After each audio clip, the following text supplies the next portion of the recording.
শেষ হয়েছে ষষ্ঠ উপজেলা পরিষদ নির্বাচনের প্রথম ধাপ। আর এতে 1635 প্রার্থী প্রতিদ্বন্দ্বিতা করেছেন। এর মধ্যে চেয়ারম্যান পদে 570, ভাইস চেয়ারম্যান 625 এবং মহিলা ভাইস চেয়ারম্যান পদে 440 জন প্রতিদ্বন্দ্বিতা করেন। আওয়ামী লীগ ও জাতীয় পার্টি ছাড়াও নির্বাচনে বিএনপির বহিষ্কৃত অন্তত 8 জন নেতা জয়ী হয়েছেন। এছাড়া কোনো প্রতিদ্বন্দ্বী না থাকায় চেয়ারম্যান পদে 8 জন, ভাইস চেয়ারম্যান ও মহিলা ভাইস চেয়ারম্যান পদে 10 জন করে মোট 28 জন প্রার্থী আগেই বিজয়ী হয়েছেন। এসব নিয়ে আজকে কথা বলতে চাই আজকের সাম্প্রতিক সমীকরণে। পুরো অনুষ্ঠান জুড়ে আপনাদের সঙ্গে রয়েছে আমি কাজী সাইদ। আজকে আমন্ত্রিত অতিথি হিসেবে রয়েছেন জনাব আনোয়ারুল ইসলাম আনোয়ার, FCMA, শিল্প ও বাণিজ্য বিষয়ক উপকমিটি, বাংলাদেশ আওয়ামী লীগ, এবং রয়েছেন প্রফেসর ডক্টর মোহাম্মদ হাসনাত আলী, রাজশাহী বিশ্ববিদ্যালয়। আপনাদের দুজনকে আমাদের অনুষ্ঠানে স্বাগত জানাচ্ছি। আমরা আমাদের আজকের বিষয় নির্ধারণ করেছি উপজেলার বার্তা। আমরা প্রথমেই চলে যেতে চাই হাসনাত ভাই আপনার কাছে। স্বল্প ভোটার উপস্থিতিতে কতটা সন্তোষজনক হলো উপজেলা নির্বাচন? ধন্যবাদ আপনাকে। ধন্যবাদ জানাচ্ছি বিজয় টিভির জনপ্রিয় টকশো সাম্প্রতিক সমীকরণের আমার বিজ্ঞ আলোচক শ্রদ্ধেয় আনোয়ার ভাই, আপনি সহ যারা এই মুহূর্তে অনুষ্ঠানটি দেখছেন এবং আগামীতে দেখবেন তাদের সবাইকে আমার শুভেচ্ছা।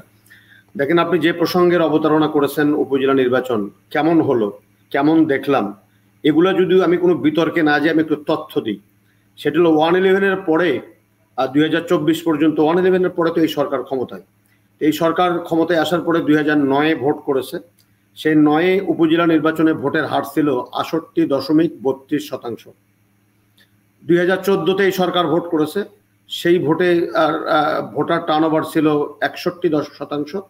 2019-এ এই সংখ্যা নেমে এসে দাঁড়ায় 40.22%। 2024-এ সরকারি হিসাবে 36.10%। তাহলে এই যদি হয় ভোটের টার্নওভার, তার মানে আমাদের নির্বাচনী ব্যবস্থার প্রতি জনগণের আস্থা এনতার যে গ্রাফ, সেটি কিন্তু নিম্নমুখী, যে মানুষকে আনা যায়নি। 2015 সনে প্রথমবারের মতো সমস্ত বিরোধী রাজনৈতিক দলের মতামত, ইভেন জাতীয় পার্টি যাদের সহযোগী, সহযাত্রী, সহমর্মী, তারা বিরোধিতা করেছিল যে দলীয় প্রতীকে কোনো স্থানীয় সরকার নির্বাচন করার দরকার নেই। সমস্ত জনমতকে উপেক্ষা করে এই বর্তমান সরকার, তদানীন্তন সরকার, তারা একতরফাভাবে জনমতকে উপেক্ষা করে তারা দলীয় প্রতীক দিয়ে নির্বাচনী ব্যবস্থায় প্রবর্তন করলো। তারা এই নির্বাচনে, যেহেতু মাঠের বিরোধী দল নির্বাচনী মাঠে নেই, তারা নির্বাচন বর্জন করেছে সঙ্গত কারণে। যেহেতু নির্বাচনের প্রতিযোগিতা বা নিরপেক্ষভাবে প্রতিদ্বন্দ্বিতা করার মতো কোনো সুষ্ঠু পরিবেশ বাংলাদেশের গণতান্ত্রিক ব্যবস্থায় একেবারেই অনুপস্থিত। এই বর্জন করার পরে সরকার চাইলো আরেকটি কৌশল, যেভাবে ডামি নির্বাচন নিয়ে পার পেয়ে গেল, এবার চাইলো আরেকটি কৌশল, যেই নির্বাচনী তফসিল বা আরপিও সংশোধন না করেই যে নির্বাচনী প্রতীক বাদ দিয়েই আমরা নির্বাচনে যাব, এবং এই কৌশলে অধিকাংশ মানুষ নির্বাচনে অংশগ্রহণ করবে। কিন্তু তাদের এই অপকৌশল সম্পূর্ণরূপে ব্যর্থ হয় এবং মানুষ নির্বাচনী ব্যবস্থা থেকে তাদের মুখ ফিরিয়ে নেয়। আমি একটা উদাহরণ দিই আপনাকে। কুষ্টিয়া সদর আসনে টোটাল যে ভোট পড়েছে, সেটা জাতীয় নির্বাচনে ভোট আজ থেকে 4 মাস আগে ভোট পড়েছিল 43%। এই 4 মাস পরে উপজেলা নির্বাচনে সেখানে ভোট পড়েছে মাত্র 17.40%। কুষ্টিয়াতে আওয়ামী লীগের একজন বড় মাপের নেতার অবস্থান, এবং সেই কেন্দ্রে উনি কুষ্টিয়া গভর্নমেন্ট কলেজে, সেই গভর্নমেন্ট কলেজে ভোটারের সংখ্যা হলো 2380 জন, সম্ভবত 2380 জন, এবং সেখানে ভোট পড়েছে মাত্র 155 জন। এবং এই বিজয়ী প্রার্থী তার নিজের সেন্টারে, ওই সেন্টারে আমাদের আওয়ামী লীগের বড় নেতাও ভোট দিয়েছেন, এবং যিনি বিজয়ী আতাউর রহমান সাহেব, তিনিও ভোট দিয়েছেন। সেই বিজয়ী প্রার্থী ভোট পেয়েছেন মাত্র 6%। তাহলে আপনি এর থেকেই বুঝতে পারেন যে নির্বাচন কতটা প্রতিদ্বন্দ্বিতাপূর্ণ হয়েছে, প্রতিযোগিতামূলক হয়েছে। এটার সাথে তো এটাও প্রমাণ করা যাচ্ছে যে দেখেন, তারা আসলে নির্বাচনে কোনো ধরনের ভুল পথে বা খারাপ পথে যায়নি, তারা ফেয়ার ইলেকশনের চেষ্টা করেছে বলেই সংখ্যাটা হয়তো কমে গেছে। আর একটি বিষয় আরেকটা হচ্ছে যে জনগণের নাকি আসলে বিএনপির আসলে আস্থা নেই। জনগণের তো আস্থা আছে, জনগণ তো ভোট দিতে যাচ্ছে না। জনগণ কোথায় ভোট দিতে গেল? আমি তো আপনাকে তথ্য দিলাম যে 68 থেকে নেমে আসলো 36-এ। তাহলে জনগণ কোথায় গেল? এখানে বিএনপি তো নেই। বিএনপি তো তারা ভোট বর্জন করেছে। এবার বিএনপি ওই অর্থে কোনো ক্যাম্পেইনও করেনি জাতীয় নির্বাচনের মতো যে তোমরা ভোট বর্জন করো। প্রশ্নটি হলো যে বিদ্যমান নির্বাচনী ব্যবস্থায় আপনি দেখেন, আজকে পত্রিকায় আসছে যে যারা বিজয়ী হয়েছে হয় আওয়ামী লীগ, নাহলে অধিকাংশই আওয়ামী লীগের সাবেক নেতৃবৃন্দ।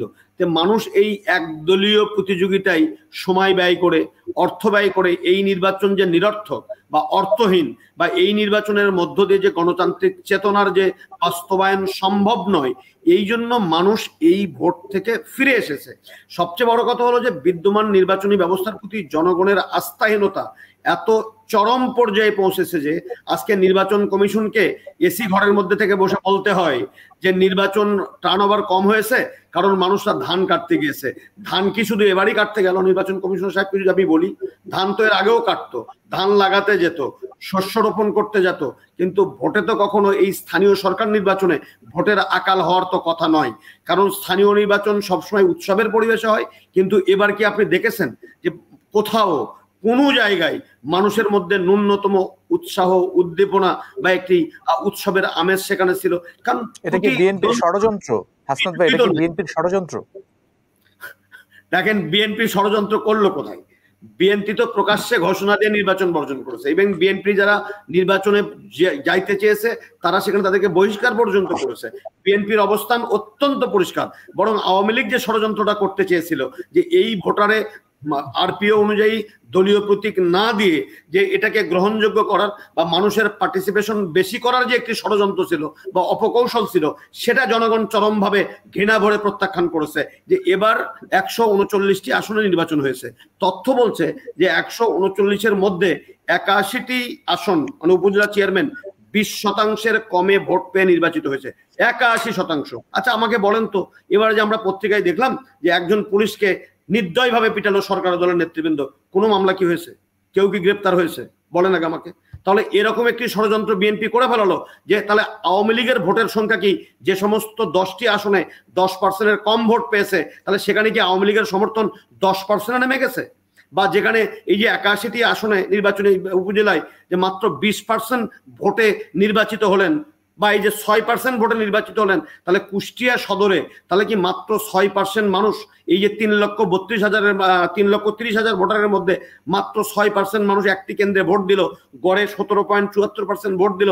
তার মানে কি এই 83% মানুষ তাহলে আওয়ামী লীগ করে না? তাহলে আওয়ামী লীগ যে বলে যে বিএনপির জনসমর্থন নেই, বিএনপির পেছনে লোক নেই, বিএনপির কিচ্ছু নাই, তাহলে এই 80% লোক কেন বিএনপির আহ্বানে সাড়া দিয়ে তারা ভোট কেন্দ্রে যায়নি, ভোট দেয়নি, এবং এই নির্বাচনী ব্যবস্থা চরম অনেক ধন্যবাদ আপনাকে।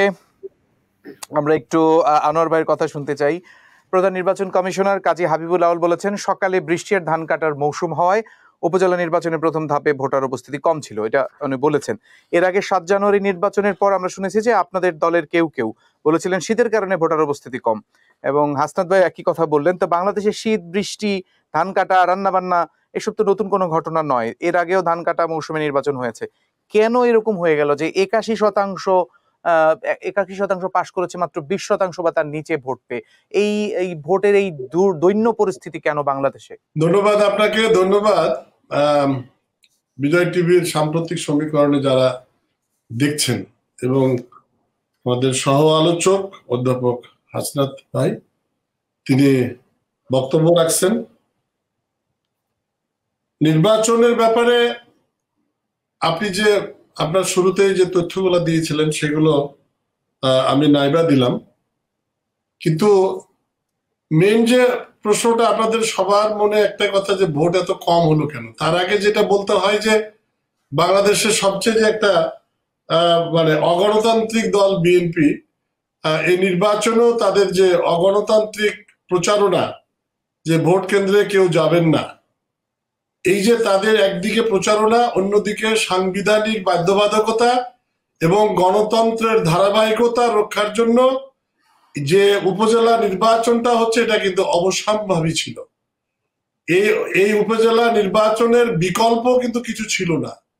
এবং এতক্ষণ পর্যন্ত সবচেয়ে শিক্ষিত হাসনাত ভাই, যিনি একজন অধ্যাপক, তিনিও কিন্তু বললেন না যে বর্তমান সরকারের এই উপজেলা নির্বাচন না করে তার বিকল্প কি করতে পারতেন বর্তমান সরকার। আমি বলি অবশ্যম্ভাবী গণতান্ত্রিক এবং সাংবিধানিক, সেইটাকে অগণতান্ত্রিক দল বিএনপি তারা এটাকে বাধাগ্রস্ত করার জন্য লিফলেট কিন্তু বিতরণ করা হয়েছে। জাতীয় নির্বাচন, গণতন্ত্রের ধারাবাহিকতা, সেই নির্বাচনের দিনও কিন্তু তারা হরতাল দিয়েছিল এবং ভোট তারা করবে না বলে মানুষকে বিভ্রান্ত করার চেষ্টা করছিল। এই উপজেলা নির্বাচনও কিন্তু তাই করছে। কিন্তু এখানেও আমরা দেখেছি সর্বোচ্চ আমরা দেখেছি ভোট 73%, সর্বনিম্ন 17%। হতে পারে গণতন্ত্রের ভাষা কিন্তু বা গণতান্ত্রিক পন্থায় ভোট কত পার্সেন্ট হলো না হলো এটা কিন্তু বিষয় না। সুষ্ঠুভাবে নির্বাচন সম্পূর্ণ করেছে, সেটাই হলো বড় কথা। যারা নির্বাচনে আসে নাই তারা ভোট কেন্দ্রে কোথায় কি হলো না হলো এত কিছু বলার তো কোনো দরকার নাই তাদের। তারা গণতান্ত্রিককে যদি বিশ্বাস করত তাহলে তারা নির্বাচনে অংশগ্রহণ কিন্তু করত। অগণতান্ত্রিক কাজ কারবার করে বহুবার তারা ক্ষমতায় এসছে, হ্যাঁ নায়ের ভোট করেছে, সেখানেও হ্যাঁ এর বাক্স ছিল, নায়ের বাক্স ছিল না। আমি জানতে চাচ্ছি যেটা 15% বা 15% মানুষের সিদ্ধান্তে বাকি 85% চলবে, এটা কি আপনার কাছে সঠিক মনে হয়? কেন সঠিক না? গণতন্ত্রে কি বলে, আপনারা 3 জন 10টা ভোট আছে, আপনারা 3 জন 6টা পেলেন, আমি একা 4টা পেলাম। 6 জন মানুষই আমাকে চাইলো না, আমি হয়ে গেলাম। সরকার গঠন করে কত পার্সেন্ট ভোটে? 35-40 ম্যাক্সিমাম। তো 60% ভোটের ম্যান্ডেট তো আপনার প্রতি ছিল না। তাহলে বাংলাদেশের সবকটা কি বলে সরকার কি অবৈধ ছিল? গণতন্ত্রের তো এটাই তো গণতন্ত্রের সবাই দুর্বলতাও বলে, আবার এটাই হলো গণতন্ত্র। ভোটে আপনি যদি কেউ না আসে, যেমন আপনি বললেন আপনার শুরুতেই 8 জন 9 জন বিনা প্রতিদ্বন্দ্বিতায় চেয়ারম্যান হয়ে গেছে, কেউ ভোটই দেয় নাই, সেখানে কি বলবেন? এটাই তো ডেমোক্রেসি। কিন্তু এটা তো সত্য কথা, এবং এটা তো দিনের মতো সত্য যে বিএনপি যেহেতু নির্বাচনে আসে নাই এবং তারা লিফলেট বিতরণ করে গণতন্ত্রের ধারাকে ব্যাহত করতে চাচ্ছে, তাদের কারণে তাদের লিফটেডের জন্য 85% লোক আসলো না, মানে এটা কেমন একটা ব্যাপার? সেটা তো আসে না। নর্মাল ভোট কত হয়? 50%, 52% ভোট হয়তো হয় নর্মাল। যদি বিএনপি আমরা 70% দেখেছি ভোট। আগের যে রেকর্ড উনি বললেন তাতে 68 থেকে 70-এর কথাও বলেছেন, সেটাও কিন্তু ফ্যাক্ট। আগে কিন্তু এরকম ভোট হতো, সেটা কমে এখন 40-এর নিচে চলে যাচ্ছে, কোথাও কোথাও 20%-এর নিচে পড়ছে। এটা আপনার কাছে খারাপ মনে হচ্ছে না? মানে এটা একটা খারাপ উদাহরণ মনে হচ্ছে না? না, আমার কাছে খারাপ উদাহরণ বলতে আপনি যেটা বোঝাতে চাচ্ছেন সেটা আমার কাছে হচ্ছে না। কারণটাই হলো বাংলাদেশের যে ধারাটা এখন চলছে, বিশেষ করে যে নির্বাচনে একদিকে বিএনপি আসছে না, অন্যদিকে আওয়ামী লীগের সাথে আওয়ামী লীগের এবং অন্যান্য যারা স্বতন্ত্র আছে তাদের ভিতরে এই প্রতিযোগিতাটা হচ্ছে। সেখানে মানুষের কিছু অনীহা থাকতেই পারে, এমনকি আমাদের দলের ভিতরে থাকতে পারে যে আমরা তো জিতবই, আমরা ভোট কেন্দ্রে যাই কি করব। এখন এইটা তো কোনো কারণ হলো না, বা এইটা শোনার পরে বিএনপির ঢেকুর তোলার তো কোনো কারণ নেই। এবং তার এর মানে এই না যে বিএনপিকে কেউ সমর্থন করছে। বিএনপি যারা করে তারা নির্বাচনে যাবে না, সেটা তো জানাশোনা কথা। কিন্তু এই যে ভোটগুলা বাংলাদেশে 31% ভোট হয়ে 36%, 1% যে অ্যাভারেজে হয়েছে, যেখানে ম্যাক্সিমাম 73%, সর্বনিম্ন 17%, এগুলো অ্যাভারেজে বিভিন্ন জেলায় বিভিন্ন ভাবে হতেই পারে। এখন বিএনপি এই ধারাবাহিকতা নষ্ট করার জন্য একদিকে যেমন চেষ্টা করছে, অন্যদিকে আমাদের যারা হাসান ভাইয়ের মতো যারা বিএনপি সমর্থক বা বিএনপি যারা ঘরনার লোকজন, তারা এই ভোটটাকে মিনিংলেস করার চেষ্টা করছে। এবং সবাই জানে চেষ্টা করছে, বাট পারছে না। বিজ্ঞাপন বিরতিতে যেতে চাই আনোয়ার ভাই, তারপরে আবার আপনার কাছে আসবো। প্রিয় দর্শক, সাম্প্রতিক সমীকরণে বিজ্ঞাপন বিরতিতে যাচ্ছি, সঙ্গেই থাকুন। জানিয়ে রাখি আমাদের আজকের বিষয় উপজেলার বার্তা। ফিরে আসবো কিছুক্ষণের মধ্যেই।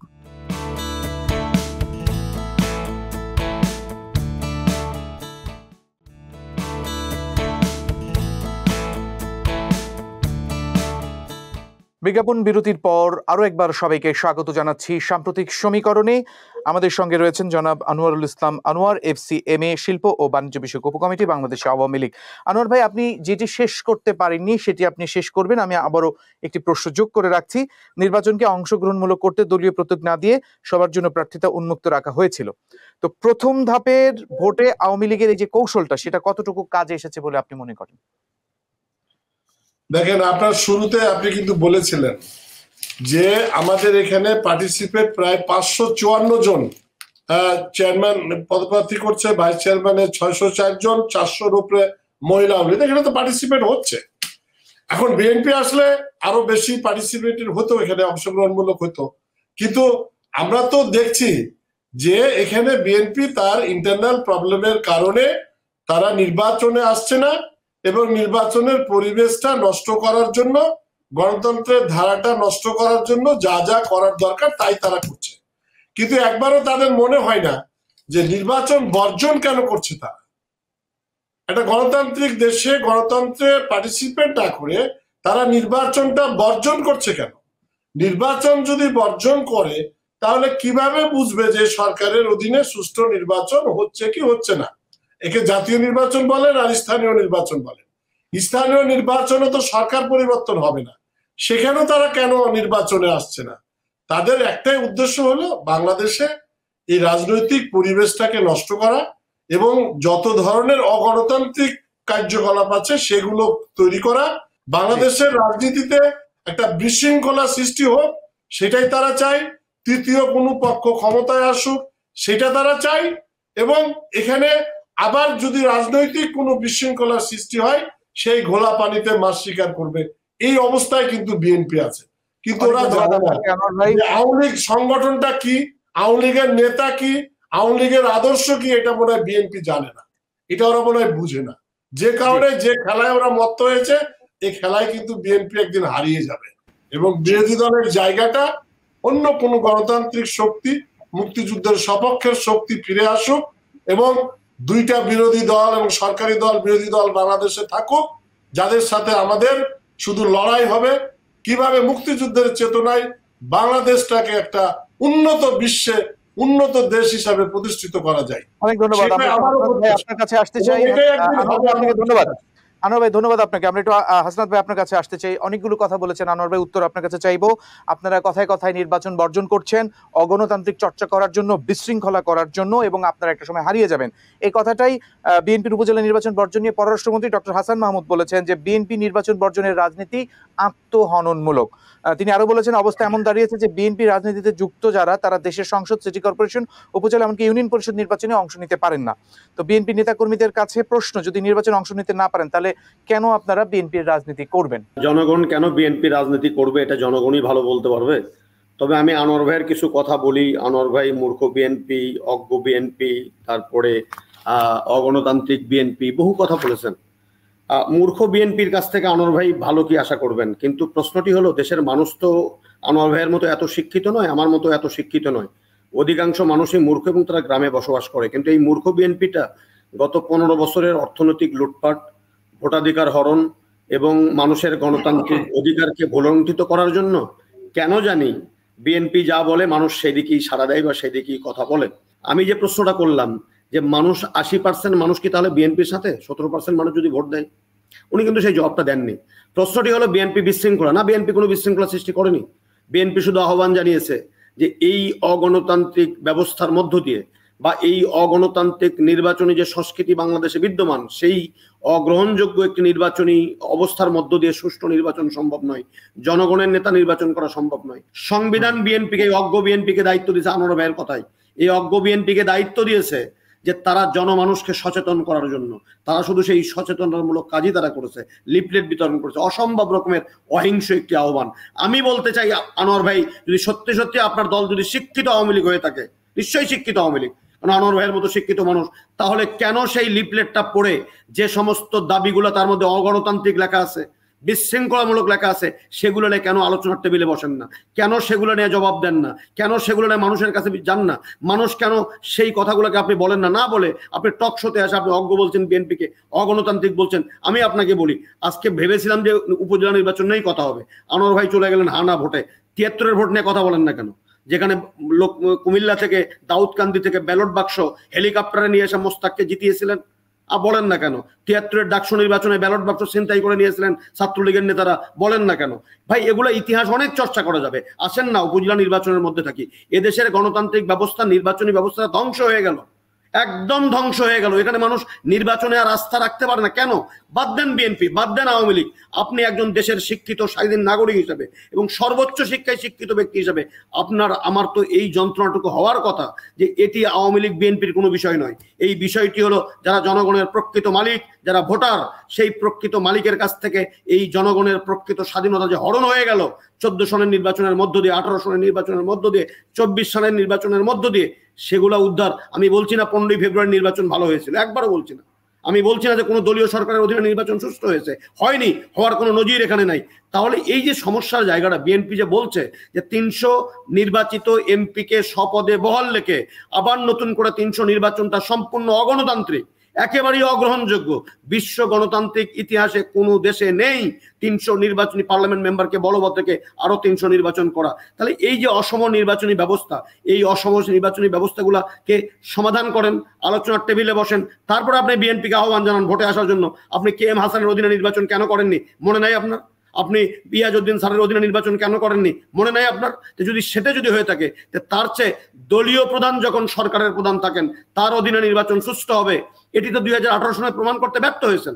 যদি সরকার প্রধানের কথা অনুযায়ী 2018 সনের নির্বাচনটা যদি সুষ্ঠু হতো, জনমানুষের মতামতের প্রতিফলন ঘটতো এবং আইন শৃঙ্খলা বাহিনী যদি নিরপেক্ষ থাকতো এবং রাতের বেলা যদি নিশিরাতে যদি ভোট না হতো, তাহলে তো আজকে এই প্রশ্নগুলো আসতো না। বিএনপি মূর্খ নয় বলেই কিন্তু তারা জনগণকে লিফলেটের মাধ্যমে তারা সাবধান করেছে যে তুমি নির্বাচনে যেতে পারো, কিন্তু তোমার জনরায় কিন্তু প্রতিফলিত হবে না। বিএনপি বিশৃঙ্খলা করলো। আপনার নাটোরে, আপনার এলাকার কাছাকাছি সিংড়াতে প্রার্থীকে একজন সাবেক প্রতিমন্ত্রী তার শালা, তার শ্যালক একজন প্রার্থীকে অপহরণ করে নির্দয়ভাবে নির্বাচন করে হাসপাতালে পাঠালো। শাহজাহান খান সাহেব তার বিরুদ্ধে আওয়ামী লীগের লোকজন সাংবাদিক সম্মেলন করে। এই বিশৃঙ্খলামূলক কথা কি বিএনপি করেছে? বিএনপি করেনি তো। এই কথাগুলো তাহলে এই শিক্ষিত আওয়ামী লীগ আপনার কথাই, তাহলে শিক্ষিত আওয়ামী লীগ কেন এই ধরনের মূর্খ বিএনপিকে পাল্লা দেওয়ার জন্য এই সমস্ত কাজগুলো করতে হলো? বিএনপি তো প্রার্থী নাই, তাহলে বিএনপি নিয়ে আপনি চিন্তা করছেন কেন?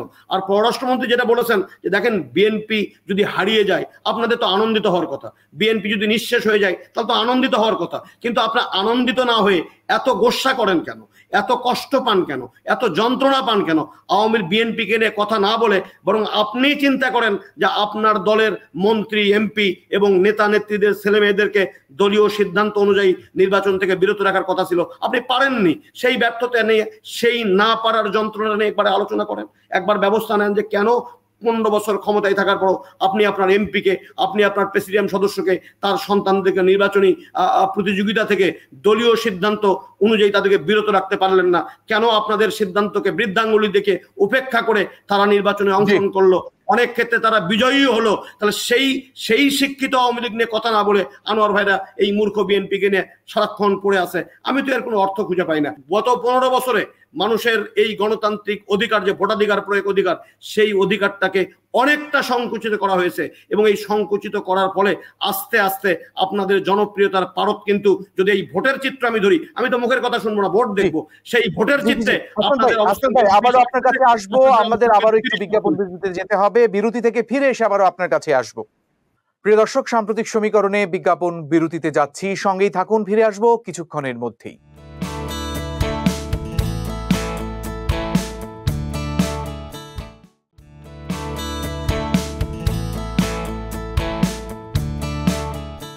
বিজ্ঞাপন বিরতির পর সাম্প্রতিক সমীকরণে আরো একবার সবাইকে স্বাগত জানাচ্ছি। প্রিয় দর্শক, যারা যুক্ত হয়েছেন নতুন করে জানিয়ে রাখি, আজকের বিষয় আমরা নির্ধারণ করেছি উপজেলার বার্তা। আমাদের সঙ্গে রয়েছেন প্রফেসর ডক্টর মোহাম্মদ হাসনাত আলী, রাজশাহী বিশ্ববিদ্যালয়। হাসনাত ভাই, বিজ্ঞাপন বিরতিতে যাবার আগে আপনি বলছিলেন সেটি আপনি শেষ করবেন। আমি দু একটা প্রশ্ন একটু যোগ করতে যাচ্ছি, খুবই সংক্ষিপ্ত উত্তর দিতে হবে কারণ আমাদের হাতের সময় একেবারেই শেষ। সেটি হচ্ছে যে যত কিছুই বলি আমরা, যত কারণে দেখাই, তারপরেও প্রায় 40% মতো মানুষ ভোট দিয়েছে। এটাকে আপনি ছোট করে দেখতে পারেন কিনা, এটি একটি প্রশ্ন। এবং দিন যত গড়াচ্ছে, নেতৃত্ব সংকট এবং অভ্যন্তরীণ সমন্বয়হীনতা, কোন্দল এবং তৃণমূলে বিশৃঙ্খলার মতো সমস্যা কিন্তু বিএনপিতে প্রকট আকার ধারণ করেছে। এবং বর্তমান চলমান যে উপজেলা নির্বাচন হলো সেখানেও কিন্তু এটি স্পষ্ট হয়েছে। এটার ব্যাখ্যা দিবেন, দ্বিতীয় প্রশ্ন। আর 3 নম্বর হচ্ছে, এটা আসলে আওয়ামী লীগ লোকেরা বলে আর কি, আমি একটু সেই সুরে বলতে চাই যে আপনারা পাশ করার সুযোগ থাকলে এই নির্বাচন সুষ্ঠু আর নির্বাচন ব্যবস্থা সঠিক। জি ডক্টর হাসনাত। পাশ করার নিশ্চয়তা বিএনপি চায়, এরকম কথা কি কোনোদিন আপনি শুনেছেন? আমি অন্তত শুনি আওয়ামী লীগরা তো স্বপ্ন দেখে, বিএনপিকে স্বপ্নে ভয় পায়, তারা ওই যে ছায়ার সাথে লড়াই করে। বিএনপি এ ধরনের কথা কখনো বলেছে যে নির্বাচনে জেতার নিশ্চয়তা পাইলে আমরা ভোটে দাঁড়াবো? বিএনপি বলেছে যে ভোটে নিরপেক্ষ ভোট হওয়ার নিশ্চয়তা তারা চেয়েছে। তারা চেয়েছে যে মানুষ যেন নির্ভয়ে তাদের নেতাকে নির্বাচিত করতে পারে। মানুষ চেয়েছে যে আপনি আপনার, বিএনপি চেয়েছে যে আপনি আপনার ভোটটা যেন সুষ্ঠুভাবে দিতে পারেন, আপনার পছন্দের প্রার্থীকে দিতে পারেন, আইন শৃঙ্খলা বাহিনী যেন নিরপেক্ষ ভূমিকা পালন করে এবং যিনি সর্বোচ্চ ভোট পাবেন তিনি যেন নির্বাচিত হতে পারেন। এই নিশ্চয়তা চাওয়া যদি অন্যায় হয়ে থাকে, তাই মনে করি বিএনপির 1000 বছর ধরে এই অন্যায় করাটাই উচিত। আমি খুশি হব। 2 নম্বর যেটি আপনি বলেছেন যে 40% ভোট, আমি কোনো ভোটটাকেই আমি খারাপ বলছি না, কিন্তু আমার প্রশ্ন হলো যে আপনি কি বিশ্বাস করেন যে এই নির্বাচনটা সুষ্ঠু ছিল? আপনি কি বিশ্বাস করেন এই নির্বাচনটা প্রতিদ্বন্দ্বিতাপূর্ণ ছিল? আপনি কি বিশ্বাস করেন এই নির্বাচনটা প্রতিযোগিতামূলক ছিল? আমার আনোয়ার ভাই তো বললেনই যে বিএনপির মতো একটি দল না থাকলে নির্বাচন তো প্রতিদ্বন্দ্বিতাপূর্ণ হয় না। তাহলে এই যে বিএনপির মতো একটি দল না থাকলে, তার মানে মাঠের বাস্তবতা হলো যে খেলোয়াড় হলো দুটি, একটা বিএনপি, একটা আওয়ামী লীগ। বিএনপি এত দুর্বল, তাহলে কোথায় এই ভয়ের জায়গাটুকু যে একটি সুষ্ঠু নির্বাচন দিতে পারেন না, একটি সবার কাছে গ্রহণযোগ্য নির্বাচন দিতে পারেন না? আমি শুধু এতটুকু বলি, আনোয়ার ভাই আরেকটা কথা বললে যে ভাই সংবিধান আমাকে বলেছে ভোটে অংশগ্রহণ করার অধিকার যেমন আমার আছে, ভোট বর্জন করার অধিকার আমার আছে। তাহলে বিএনপি যদি ভোট বর্জন করে থাকে কেন বিশৃঙ্খলা করবে? বিএনপি কোনো বিশৃঙ্খলা করেনি, বরং আপনি যে কথা বলেন বিএনপির তৃণমূলে অনেক কোন্দল, হ্যাঁ আমি অস্বীকার করছি না। এই উপজেলা নির্বাচনের মধ্য দিয়ে আওয়ামী লীগ এবং বিএনপি উভয় দলের মধ্যে দীর্ঘমেয়াদী যে ক্ষত তৈরি হয়েছে, অন্তদলীয় কোন্দল, আমার আনোয়ার ভাই কিছু একটু ইঙ্গিত দিয়েছেন, এই অন্তদলীয় কোন্দল উভয় দলকে ভবিষ্যৎ রাজনীতিকে সহজীকরণ না করে বরং অনেক জটিল করতে পারে। কারণ এই স্থানীয় সরকার নির্বাচনে কিন্তু নির্বাচনে মানুষ অংশগ্রহণ করতে চায়, স্বতঃস্ফূর্ত হবে। আপনি সাংবিধানিকভাবে আপনি কেন একজন মন্ত্রীর ছেলেকে নির্বাচন থেকে বিরত রাখবেন? কেন একজন উপজেলা নির্বাচন থেকে বন্ধ রাখবেন? কারণ সংবিধান অধিকার দিয়েছে তিনি আপনার দলের সভাপতি হতে পারবেন, মহিলা লীগের সভানেত্রী হতে পারবেন, কিন্তু নির্বাচনে দাঁড়াতে পারবেন না। দীর্ঘমেয়াদী যে ক্ষত, এই ক্ষত শুধু বিএনপির মধ্যে দেখছেন কেন, আওয়ামী লীগের মধ্যে এই ক্ষত তো আরো প্রকট, আরো দগদগে ক্ষত। এই ক্ষত জাতীয় নির্বাচনে তৈরি হয়েছে এবং উপজেলা নির্বাচনের মধ্য দিয়ে এর 16 কলাপূর্ণ হয়েছে। ভবিষ্যতে এই ক্ষত বিএনপিকে যেরকম ভোগাবে, আওয়ামী লীগকেও অধিক বেশি সংখ্যক হারে ভোগাবে। ধন্যবাদ। অনেক ধন্যবাদ আপনাকে। আমরা একটু আনোয়ার ভাই আপনার কাছে আসতে চাই। আনোয়ার ভাই, আপনার কাছে অনেক প্রশ্ন, অনেকগুলো কথা বলেছেন পরপর দুইবারে হাসনাত ভাই। ওনার প্রশ্ন থেকে বলি যে বিরোধী রাজনৈতিক দলগুলো তো অনেক আগে নির্বাচন ব্যবস্থার উপর আস্থা হারিয়ে ফেলেছে, উনি যেটা বলেছেন, তো সেই কাতারে জনগণ সামিল হইল কিনা এটার উত্তর দিবেন। আরেকটি হচ্ছে যে বিএনপি চেয়ারপারসনের উপদেষ্টা এবং ঢাকা মহানগর দক্ষিণের আহ্বায়ক আব্দুল সালাম পিন্টু বলেছেন যে আওয়ামী লীগ বাংলাদেশকে স্বাধীনতার পর থেকে জাতিকে বিভক্ত করেছে, দেশে বিভাজন সৃষ্টি করেছে, এটি আওয়ামী লীগ করেছে এবং আওয়ামী লীগের নিজেরা ছাড়া অন্য কারোর সঙ্গে তারা প্রতিদ্বন্দ্বিতা করে ক্ষমতায় আসার সামর্থ্য তারা রাখে না। তো প্রশ্ন হচ্ছে, যেটি হাসনাত ভাইও বললো, যে বিএনপিকে ভয়ের জায়গাটা কোথায় আওয়ামী লীগের? সারাদিন শুধু বিএনপি বিএনপি করে, আমাদের মন্ত্রীরা বিএনপি নিয়ে কথা বলেন, বাকি সবাই বিএনপি নিয়ে কথা বলেন, কেন? বাংলাদেশের রাজনীতির আকাশে তো দুজনই তারা করে, একদিকে ষড়যন্ত্র হত্যা কু, আর একদিকে গণতান্ত্রিক ধারা, মুক্তিযুদ্ধের চেতনায় বাংলাদেশকে এগিয়ে নিয়ে যাওয়া। এই যে দুই ধারার কারণে আজকে বিএনপি এখানে আলোচনায় আসে। যে নির্বাচনটা সাংবিধানিক ভাবে হচ্ছে, সাংবিধানিক ব্যাপারটা যদি যারা বোঝে না তাদেরকে কি বলবে? এটা আওয়ামী লীগ আর বিএনপি হোক, যদি সাংবিধানিক যে বাধ্যবাধকতা, এবং আমার সংবিধান আমাকে বলছে উপজেলা নির্বাচন করতে হবে, আমার সংবিধান বলছে আমাকে 7 তারিখে নির্বাচন করতে হবে,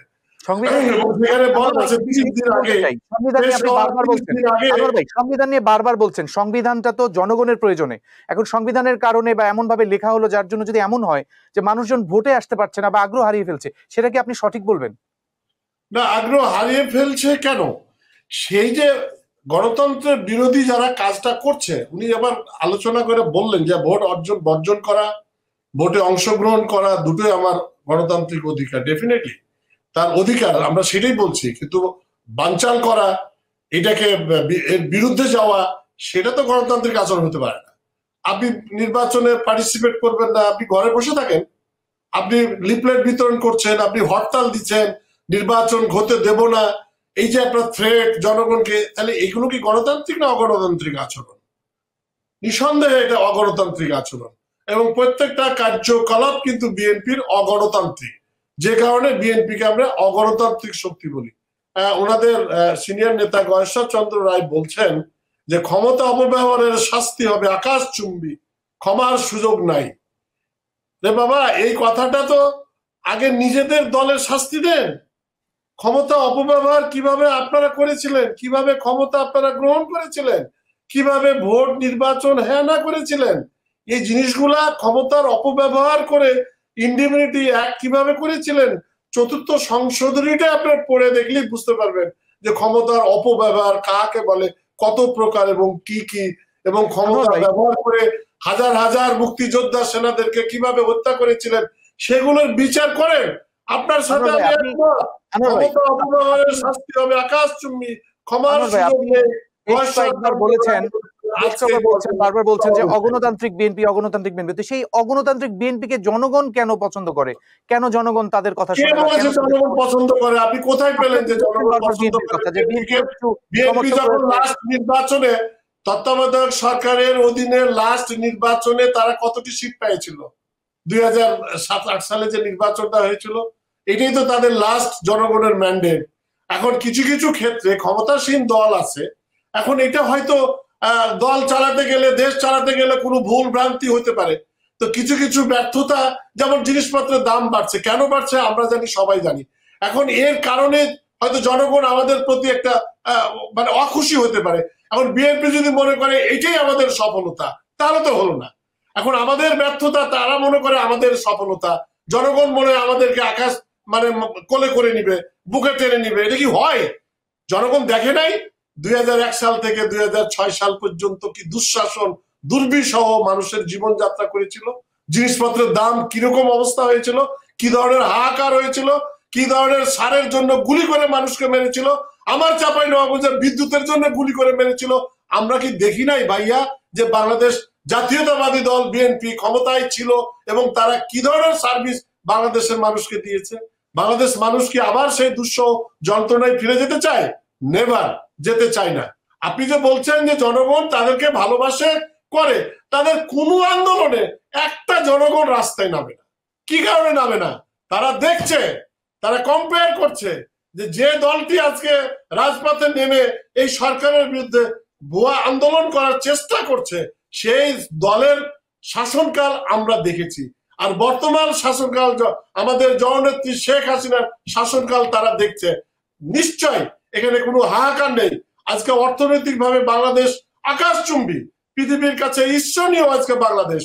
হ্যাঁ, মাঝে মাঝে গোটা পৃথিবীতে যখন কোনো রিসেশন মানে অর্থনৈতিক যে মন্দা ভাবটা আসে, তার ঢেউ বাংলাদেশে এসেও পড়ে, অবশ্যই পড়ে। কিন্তু সেটাকে কিভাবে মোকাবিলা করেছে? এই যে করোনাকালীন গোটা বিশ্বে ইটালির মতো দেশ, বিভিন্ন উন্নত দেশে যখন বিনা চিকিৎসায় করোনার সময় মারা যাচ্ছে, আমার নেত্রী বাংলাদেশে করোনাকালীন কিভাবে বাংলাদেশের মানুষকে সেভ করেছে। পৃথিবীতে কেউ বিনা টাকায় টিকা দেয় নাই, আমার নেত্রী বিনা টাকায় টিকা দিয়েছে বাংলাদেশের মানুষকে। উনি বঙ্গবন্ধুর যে স্বপ্ন ছিল সোনার বাংলা, এদেশের খেটে খাওয়া মেহনতি মানুষের মুখে যে হাসি ফুটানো, সেটাকে বুকে ধারণ করে তিনি রাত দিন পরিশ্রম করে যাচ্ছেন। এটাই বাংলাদেশের মানুষ বুঝেছে। বিএনপির পক্ষে আছে আপনাকে কে বলেছে? না হলে আজকে একতরফা ভাবে আপনাদের কথা মতো একতরফা ভাবে 7 জানুয়ারি নির্বাচন করে আজকে দল গঠন করে গোটা বিশ্বের সমর্থন নিয়ে বাংলাদেশকে এগিয়ে নিয়ে যাচ্ছে। আবার উপজেলা নির্বাচন শান্তিপূর্ণভাবে, উনি বলছে যে শান্তিপূর্ণ হয় নাই, এখানে সত্য ভোট হয় নাই। কোথায় কারচুপি ভোট হয়েছে? 36%, কোথাও 40%, কোথাও 60%, কোথাও কম হয়েছে, এভারেজে তারপরও 36% ভোট হয়েছে। সুন্দরভাবে নির্বাচন হয়ে যাচ্ছে। সংবিধানে কোথাও লেখা নাই যে বিএনপির মতো একটা অগণতান্ত্রিক শক্তি নির্বাচনে না আসলে সেটা জায়েজ হবে না, গণতন্ত্র হবে না। বাংলাদেশের মানুষকে বলতে চাই, আপনাদেরকে বলতে চাই, সুধী সমাজকে বলতে চাই, তাদের কাছে আমরা আপিল করতে চাই যে বাংলাদেশের বর্তমান সরকার সাংবিধানিক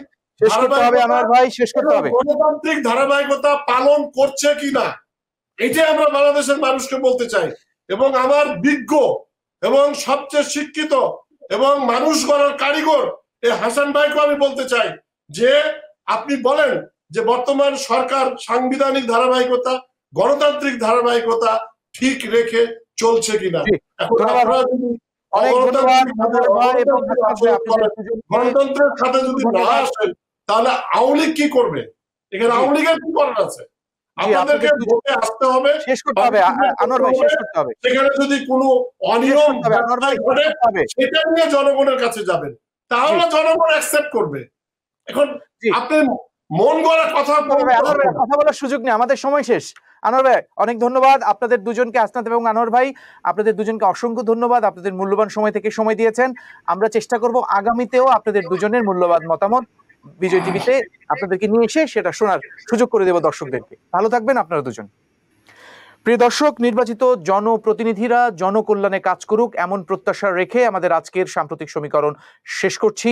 সবাই ভালো থাকুন, সুস্থ থাকুন, বিজয় টিভির সঙ্গে থাকুন।